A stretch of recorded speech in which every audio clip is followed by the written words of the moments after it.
তো এই যে দেখেন আমাদের এই গরুটার এই যে এগুলা একদম চর্মরোগে ভরে গেছে। এই যে চোখের এই পাশে এদিক দিয়ে মোটামুটি অনেক অনেক লোম উঠছে, অনেক লোম উঠে গেছে, ফোসকা ফোসকা পড়ার মতো সোপ সোপ হয়ে গেছে।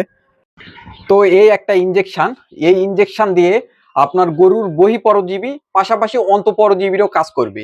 আর আপনাদের একটু আগে আমি বললাম চর্মরোগ সাধারণত বহিঃপরজীবীর আক্রমণে হয়। আপনার আসসালামু আলাইকুম, আমাদের এই বকনাটার চর্মরোগ হয়েছে।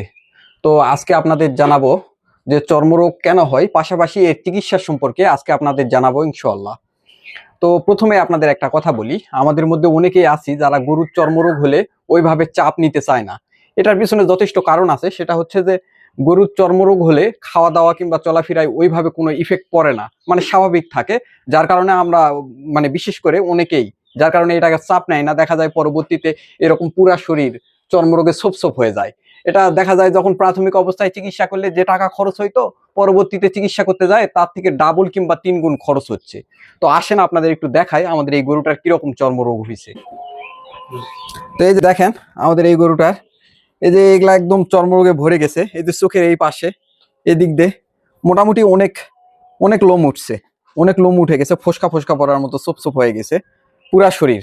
তো আপনাদের এখানে একটা কথা বলি, সেটা হচ্ছে যে চর্মরোগ কেন হয়। চর্মরোগ সাধারণত অনেক কারণেই হয়ে থাকে। তার মধ্যে প্রধান কয়েকটা কারণ আপনাদের বলি। সেটা হচ্ছে যে এই যে খামারে মশা মাছি, তারপরে আপনার উকুন আঠালি আছে, এই আঠালিগুলা যখন কামড় দেয় ওখানে ক্ষত সৃষ্টি হয়ে যায়, তারপরে ওখানে চর্মরোগ হয়।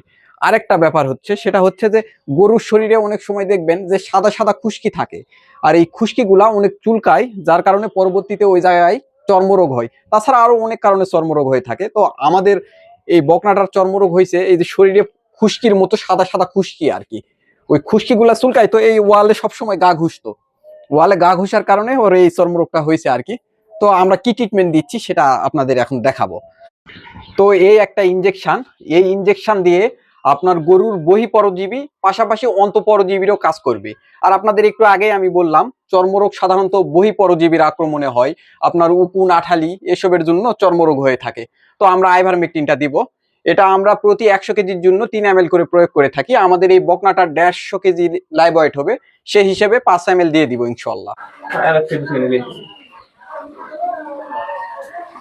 আমরা দিলাম আমাদের এই গরুটাকে 5 ml আইভারমেকটিন দিলাম। তো এখন এর পাশাপাশি আমরা আমাদের বকনাটাকে জিঙ্ক সিরাপ দিব।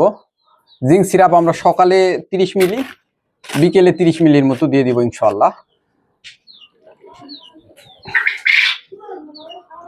তো দোয়া করবেন আল্লাহ তাআলা যেন আমাদের ব্যবসার মধ্যে বারাকা দান করে এবং সৎ পথে পরিচালনা করার তৌফিক দান করে।